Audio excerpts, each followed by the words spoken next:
சிறுகடி காசு சில நேரில் அனுபவம் அப்கமிங் எபிசோடில் என்னெல்லாம் இன்ட்ரெஸ்டிங்காக நடக்க போகுதுன்றதை நாம் வந்து பார்க்க போகிறோம்.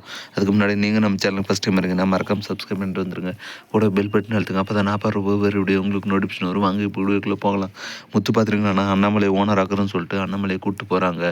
கூப்பிட்டு போயிட்டு பார்த்தீங்களா எல்லாரையும் நிற்க வச்சு, இனிமேல் இவர் தான் உங்கள் புது எம்டி, இனிமேல் இவருக்கு சொல்படி தான் நீங்கள்லாம் கேட்கணும். இப்போ இனிமேல் வந்து மனோஜ் வந்து கேஷியரோ மேனேஜராகவும் வேலை செய்வான், அவன் சொல்கிறத கேளுங்க, ஆனால் கணக்கு வழக்கெல்லாம் இனிமேல் அப்பா தான் பார்ப்பாரு அப்படின்னு சொல்லிட்டு முத்து எல்லாருக்கிட்டையும் சொல்லிட்டு வந்துடுறான். இதெல்லாம் பார்த்துட்டு இந்த மனோஜ் பார்த்திங்கன்னா என்ன பண்ணுறதுன்னு தெரியாமல் முழிச்சிட்டு இருக்காங்க.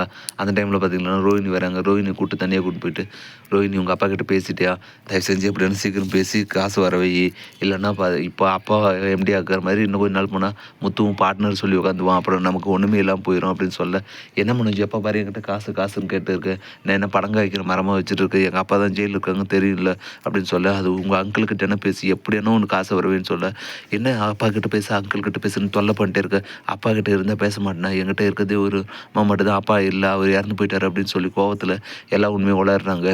இதெல்லாம் பார்த்து மனோஜ் பார்த்திங்கன்னா, என்னது உனக்கு அப்பா இல்லையா, என்ன சொல்கிற நீ என்ன அது பேசுகிற அப்படின்னு கேட்க, இல்லை மனோஜ் நான் எதுவும் தெரியாமல் ஆதாரத்தில் பேசிட்டேன், இரு நான் பேசுகிறேன் அப்படின்னு சொல்லி ஏதோ சொல்லி சமாளிச்சிடறாங்க.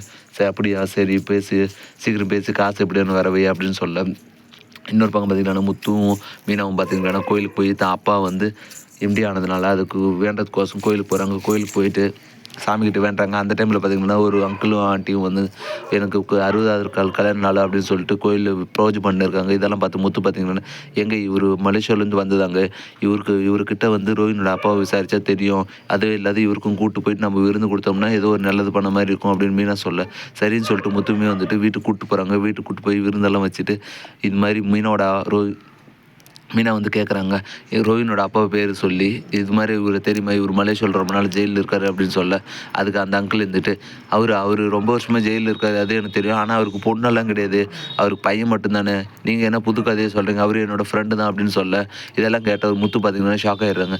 இல்லை என்ன சொல்லுங்கள், தெளிவாக சொல்லுங்கள், ஏன்னா இது நீங்கள் வேறு யாராவது நினச்சிட்டு சொல்ல போகிறீங்க, உண்மை என்னன்றது தெளிவாக சொல்லுங்கள் அப்படின்னு கேட்க, அதுக்கு அவர் இருந்துட்டு, நீங்கள் சொன்ன பேரில் ஒரே ஒரு பிஸ்னஸ் மேன் தான் இருக்கார், ஆனால் அவர் இப்போ ஜெயிலில் தான் இருக்கார், நான் ஒத்துக்கிறேன், ஆனால் அவருக்கு பையன் தான், அது எனக்கு நல்லா தெரியும், நான் வந்து 10 வருஷமாக அவருக்கு ஃப்ரெண்டாக இருக்கேன் அப்படின்னு சொல்ல, முத்துக்கு உடனே டவுட் வர ஆரம்பிச்சு, எனக்கு ஏற்கனவே ரோஹினி மேலே நிறைய டவுட்டு, இதில் இது வேறையா, எனக்கு என்னமோ ரோஹினி சொல்கிறதெல்லாம் பார்த்தா அது உண்மையாக இருக்குன்னு தெரியல, இவ தான் ஏதோ புரோடா விட்டு தெரிஞ்சிருக்கா, உண்மை என்னன்றதை நம்ம கண்டுபிடிக்கணும், அதுவும் இல்லாத சிட்டிக்கிட்டு வேறு பழக்கம் இருக்குன்னு வேறு சொல்லியிருக்கல, அது என்னன்ற கதையும் நம்ம கண்டுபிடிக்கணும், ஆக மொத்தத்தில் ரோஹினி பின்னாடி வந்து ஏகப்பட்ட மர்மம் இருக்குது, அது எப்படியான கண்டுபிடிக்கணும் அப்படின்னு சொல்லிட்டு முத்து நினைக்கிறாரு. அதுக்காக பார்த்திங்கன்னா ஒரு நாள் ரோஹினி பின்னாடியே ஃபாலோ பண்ணுறாங்க.